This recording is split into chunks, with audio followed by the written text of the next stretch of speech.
प्रतिभा किसी के परिचय का मोहताज नहीं होती है। जी हाँ, इस चर्चित कहावत को चरितार्थ कर दिखाया है गिद्धौर के लाल पीयूष कुमार ने, जिसने लॉकडाउन अवधि के बीच सीमित संसाधनों व आर्थिक तंगी के बावजूद अपने हुनर से बैटरी संचालित ऑटोमेटिक साइकिल का इजाद कर वह अपने परिजनों के साथ साथ रिश्तेदारों का नाम रोशन कर दिया है। परिवार की माली हालत ठीक नहीं रहने के कारण पीयूष अपने माता पिता के घर के बजाय गिद्धौर प्रखंड मुख्यालय स्थित अपने नाना युवराज महतो के घर पर रहकर पढ़ाई कर रहा है। फिलहाल वह आईएससी का छात्र है। पीयूष ने फिलहाल 12-12 वोल्ट का 2 बैटरी व केयर मोटर लगाकर सेंसर युक्त साइकिल का इजाद करने में सफलता हासिल की है। सबसे आश्चर्य की बात तो यह है कि बगैर किसी मार्गदर्शन के व सहयोग के उसने यह आविष्कार कर डाला है।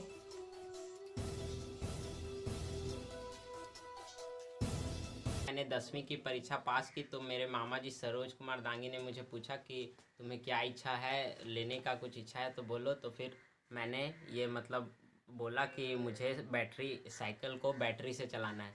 तो उसके लिए मैंने कुछ सामान ऑनलाइन देखा था, तो फिर मैंने मामा जी को बोला। तो फिर मेरे मामा जी ने उसके लिए इसका सारा पैसा दिया है और फिर मैंने अपने खुद के साइकिल को उसमें मोटर और बैटरी और कई चीज़ लगाकर उसको बैटरी से चलाना शुरू कर दिया।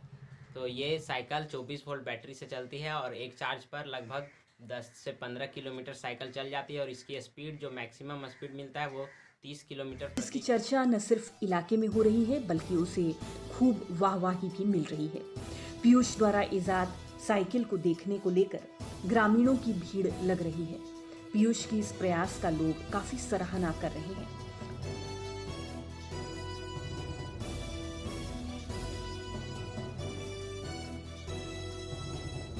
साइकिल बनाने में उसे महज 8,000 रुपए खर्च आया है।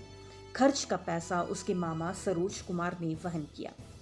पीयूष आगे बताता है कि यदि बैटरी ज्यादा एम्पियर का लगाया जाए तो 25 से 30 किलोमीटर का सफर आसानी से तय किया जा सकता है। उसने बताया साइकिल का स्पीड 30 किलोमीटर प्रति घंटा है। मोटरसाइकिल सेंसर से भी युक्त है। इस मोटरसाइकिल रूपी साइकिल को कोई चोरी भी नहीं कर सकता है, क्योंकि किसी के छूते ही सेंसर हल्ला मचाना शुरू कर देता है। हाथ में है और हमारा साइकिल फिर भी चलने लगा और फिर यहीं से मैं साइकिल को ऑफ भी कर सकता हूँ। अब देखिए हमारे बहुत ही गर्व की बात है कि उसने इतनी बड़ी काम अपनी काबिलियत के दम पे करके दिखाया है और इस छोटे से गांव में रह कर के इतनी बड़ी चीज को कर दिखाना is very very great thing. So करने की कोशिश की है और तत्पश्चात इसने साइकिल को मोटरसाइकिल में बदला और गांव से आकर पुअर फैमिली से आकर इतना अच्छा काम किया। तो हम चाहेंगे कि सरकार से निवेदन करना चाहेंगे कि ऐसे होनहार लड़कों को सरकार सपोर्ट करे और ताकि ये इंजीनियरिंग के मामले में या फिर किसी भी मामले में आगे बढ़ सके, जिससे मेरे पीयूष कुमार की प्रारंभिक पढ़ाई गिद्धौर से ही हुई है, जबकि मैट्रिक की पढ़ाई इंदुमती टिबड़ेवाल सरस्वती विद्या मंदिर चतरा से हुई है। मैट्रिक में पीयूष जिले में दूसरे स्थान पर रहा था। वह स्कूल में आयोजित होने वाले विज्ञान प्रदर्शनी में बढ़ चढ़कर भाग लेता था। यहाँ से उसे कुछ हट कर करने की प्रेरणा मिली। वह 2017 से ही मोटर चालित साइकिल बनाने का प्रयास कर रहा था। शुरुआती दौर में मोटर बैटरी से 1 किलोमीटर तक साइकिल चलाया था, जबकि दूसरे प्रयास में उसे बड़ी सफलता मिली।